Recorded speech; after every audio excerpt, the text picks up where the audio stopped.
These upcoming constitutional law questions cover due process and fundamental rights. Okay, let's get started. Question 1. Does the Constitution protect against wrongful conduct by the government or by private citizens? The Constitution protects against wrongful conduct by the government. However, there is an exception. And this can happen if the individual is performing a task traditionally performed exclusively by the state, or if the individual and the government are excessively intertwined. Here, the government must affirmatively encourage, facilitate, or authorize the activity to constitute sufficient entanglement. Question 2. What are the 3 main powers Congress can use to limit discrimination by private citizens? Congress can use either the 13th Amendment, the Commerce Clause, and its federal purse power. Question 3. Who does the Bill of Rights apply to? The Bill of Rights applies to the federal government, as well as the states via the 14th Amendment Due Process Clause. Question 4. Which provisions of the Bill of Rights are not incorporated to the states? There are 3 main ones: the 3rd Amendment, the 5th Amendment, and the 7th Amendment. Question 5. What is the reverse incorporation doctrine? This holds that the Equal Protection Clause is incorporated to the federal government via the Due Process Clause of the 5th Amendment. And let's take a quick study break to remind you to drink plenty of water. Remember that your brain is so much better able to learn and retain knowledge when it's fully hydrated. So take a big sip and let's get ready for the final 5 questions. Question 6. What is the test for strict scrutiny? A law will be upheld under strict scrutiny if it is necessary to achieve a compelling governmental interest, and it is the least restrictive means possible to achieve that interest. Question 7. When is strict scrutiny triggered? Strict scrutiny is triggered if the law involves a suspect classification or fundamental right. Question 8. What is the test for intermediate scrutiny? Under intermediate scrutiny, a law will be upheld if it is substantially related to an important government interest. Question 9. Who bears the burden for strict and intermediate scrutiny? The government bears the burden for both. For strict scrutiny, the government must demonstrate that the classification is necessary to achieve a compelling governmental interest and is narrowly tailored to achieve that interest. For intermediate scrutiny, the government must demonstrate that the classification is substantially related to an important governmental interest. Question 10. What is the test for rational basis review? Under rational basis review, the law will be upheld if it is rationally related to a legitimate government purpose.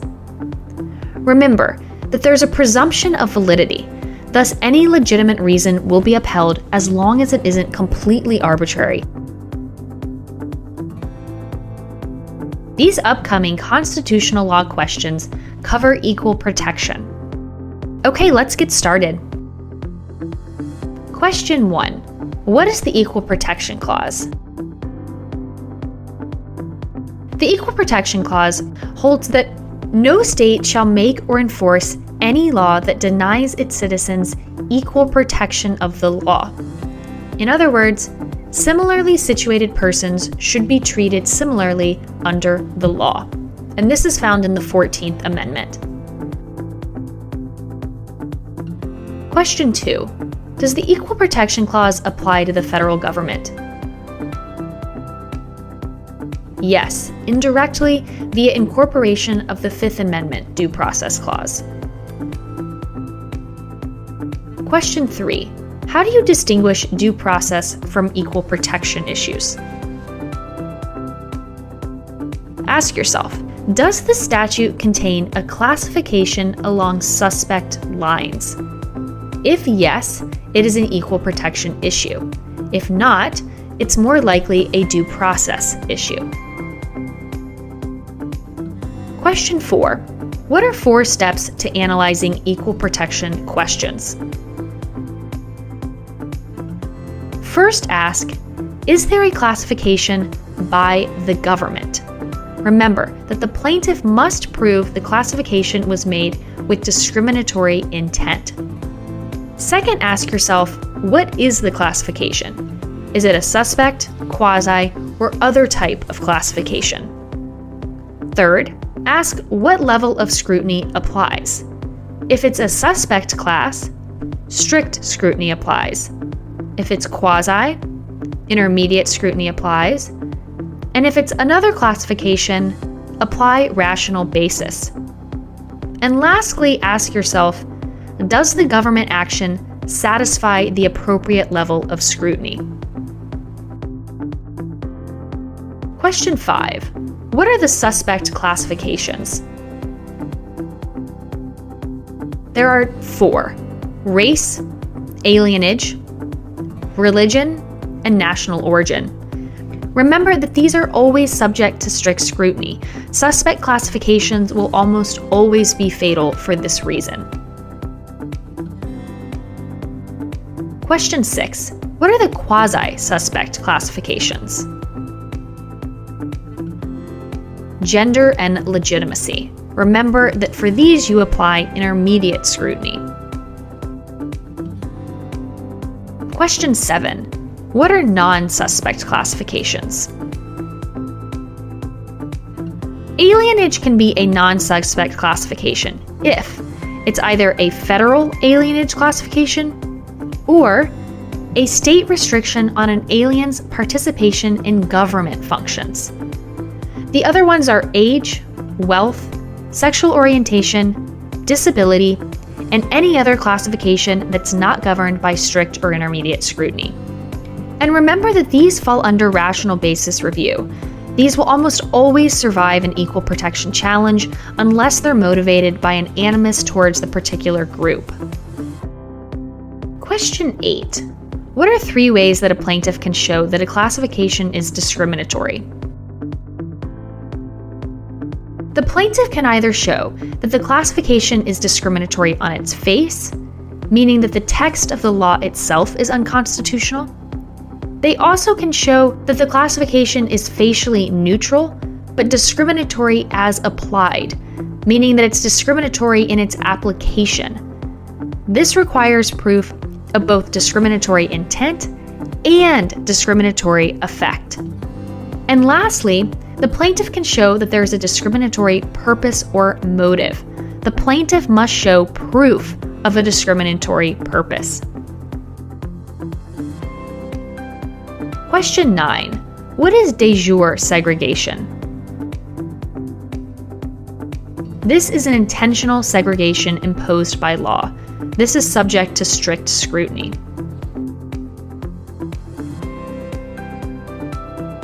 Question 10. What is de facto segregation? This is segregation that results from private action. No equal protection violation exists here because there's no government action. And these upcoming constitutional law questions cover executive power. Okay, let's get started. Question 1. What are the main powers of the president? Found in Article 2, Section 1, the main powers of the president are enforcement of laws, commander-in-chief, appointment powers, removal powers, pardon powers, and the power to veto. Question 2. What are the president's appointment powers? The President can appoint high-level officers with the advice and consent of the Senate. Question 3. What are inferior officers, and how can they be appointed? Inferior officers are officers whose work is supervised by superiors that were appointed by the President and confirmed by the Senate. Congress can delegate power to appoint inferior officers to either the President, who can then appoint them without the approval of the Senate, to the courts, or to heads of executive departments. Question 4. Can Congress directly appoint federal executive officers? No. Congress cannot appoint officers of the United States. In other words, officers with enforcement or administrative powers. Question 5. Can Congress remove an executive branch official? Only by impeachment. Question 6. What are the President's removal powers? The President can remove high-level executive appointees without cause.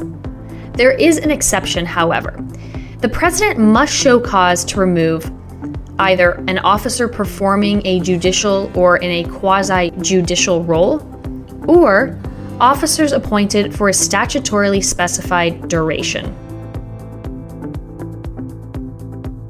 Question 7. Can Congress limit the President's removal power? Yes, Congress can statutorily limit removal to only upon a showing of good cause for officers appointed for a specific duration of time, for example, a special prosecutor. Question 8. When can federal judges be removed? According to Article 3, Section 1, federal judges can only be removed by impeachment and not during good behavior. Question 9. What are the President's veto powers?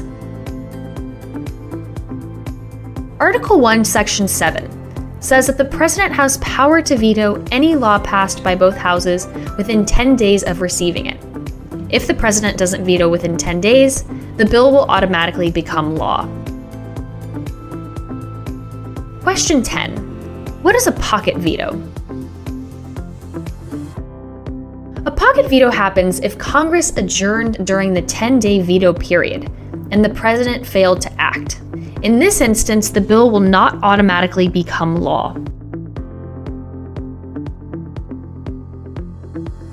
And that's the end of These upcoming constitutional law questions cover the federal judicial system. Okay, let's get started. Question 1. Under Article 3, Section 2, federal courts have the jurisdiction to hear which types of cases and controversies. First, cases arising under the Constitution, laws, and treaties of the United States. Second, cases affecting foreign countries' ambassadors, public ministers, and consuls. 3, cases involving admiralty and maritime jurisdiction. 4, cases when the United States is a party. 5, cases between two or more states or between a state and citizen of another state. 6, between citizens of different states or between citizens of the same state claiming lands under grants of different states, or between a state or its citizens and foreign states, citizens, or subjects. Question 2. The Supreme Court has what two types of jurisdiction? The Supreme Court has both original jurisdiction as well as appellate jurisdiction. Question 3. Over what type of cases does the Supreme Court have original jurisdiction? And from where is this power derived? The Supreme Court has original jurisdiction over cases involving ambassadors, other public ministers and consuls, as well as those in which a state is a party. And this power is derived from Article 3, Section 2. Question 4. Can Congress modify the Supreme Court's original jurisdiction? No, but it can grant concurrent original jurisdiction to the lower federal courts. Question 5. What are the 2 ways for the Supreme Court to hear an appellate case? First, the Supreme Court can hear an appellate case through a writ of certiorari, which is a discretionary review, and the court will grant review if at least 4 of the justices vote to accept. The court can also hear an appellate case if it's a mandatory appeal, and these are appeals for injunctive decisions issued by 3-judge district court panels. Question 6. What is the adequate and independent state grounds rule?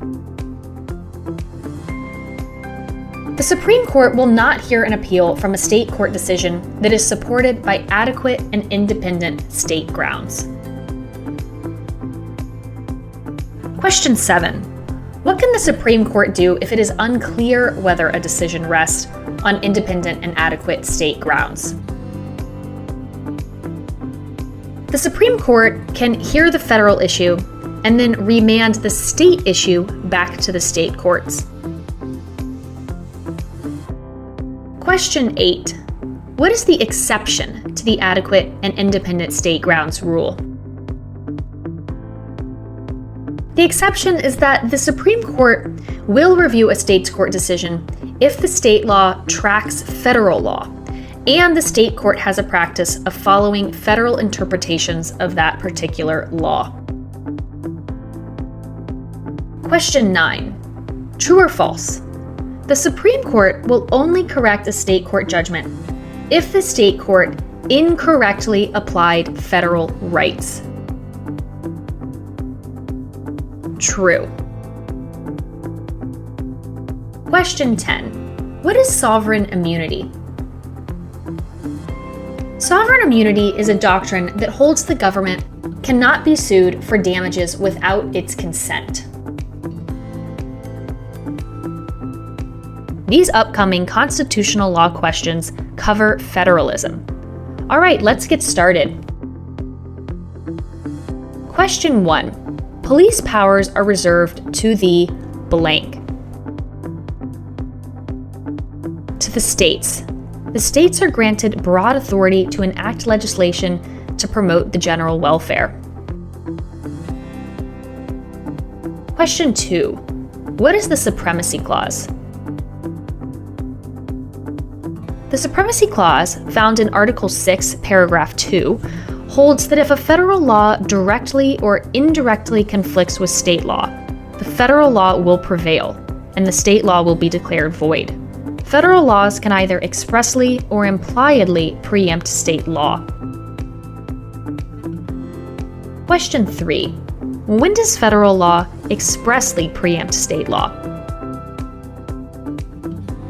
Federal law expressly preempts state law when either the law is an exclusive power of the federal government, for example, the power to conduct foreign affairs, or the regulation is in an area that has been expressly prohibited by the federal government.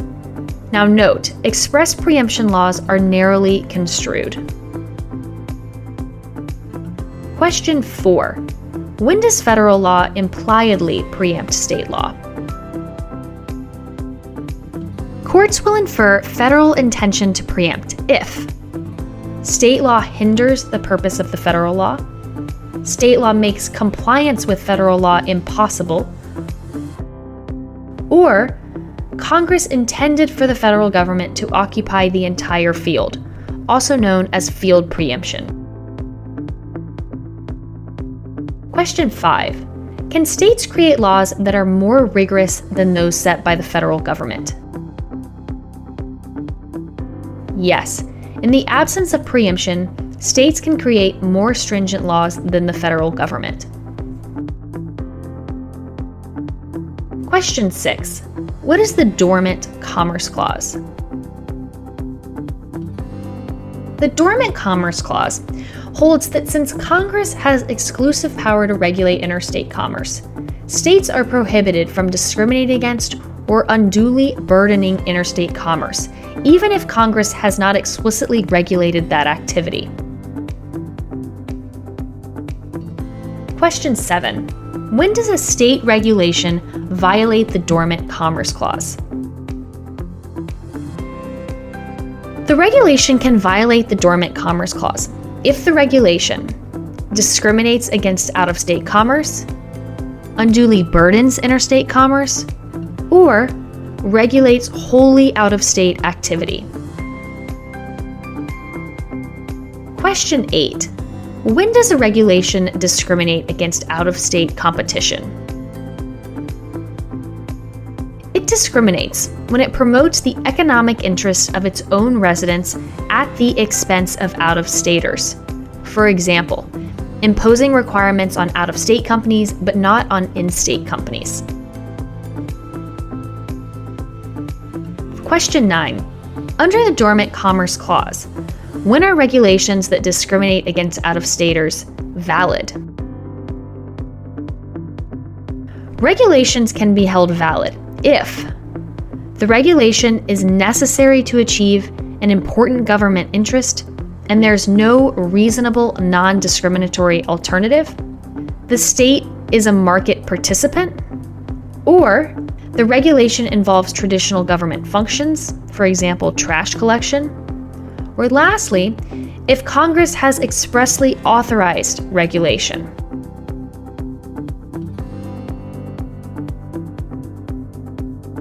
Question 10. If a regulation is non-discriminatory, it may nonetheless be struck down if it unduly burdens interstate commerce. These upcoming constitutional law questions cover individual liberties. All right, let's get started. Question 1. What is the Free Exercise Clause? The Free Exercise Clause prohibits the government from outlawing or preventing the exercise of religious beliefs. Question 2. Laws that intentionally target religious beliefs are subject to what level of scrutiny? Strict scrutiny. Question 3. Laws that only incidentally impact religion are subject to what level of scrutiny? Rational basis review. Question 4. What is the Establishment Clause? The Establishment Clause prohibits the government from endorsing or supporting a particular religion. Question 5. Laws promoting a particular religion are subject to what level of scrutiny? Strict scrutiny. Question 6. What is the three-part test to determine whether a law violates the Establishment Clause? This is called the Lemon Test. First, the action must have a secular purpose. Second, the primary effect must neither advance nor inhibit religion. And third, the action must not excessively entangle the government with religion. An action will only be upheld if it meets all three elements of the Lemon Test, and only if it regulates the practice of religion, not a belief. Remember that the government can never regulate beliefs. Question 7. When is government aid to private religious schools allowed?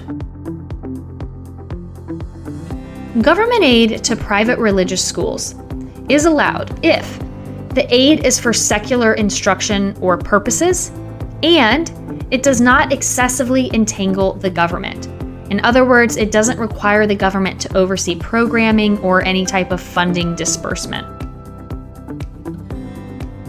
Question 8. Are tax deductions given to parents of students in religious schools constitutional? Yes, as long as they are also given to students in secular schools. Question 9. Are tax exemptions for religious organizations constitutional? Yes, as long as they are also given to other nonprofit organizations. Question 10. Is allowing a religious organization to hold its meetings in a public school constitutional? Yes, as long as there are a broad range of organizations using the facilities and none are given preferential treatment. These upcoming constitutional law questions cover separation of powers. All right, let's get started. Question 1. What are the sources of congressional power in the Constitution? Congressional powers are generally split into two categories. First, there are the enumerated powers, which are found in Article 1, Section 8, and then you have implied powers. First, the Necessary and Proper Clause, which is also in Article 1, Section 8, taxing and spending power, also Article 1, Section 8 in Clause 1, and then the Commerce Clause, Article 1, Section 8, Clause 3.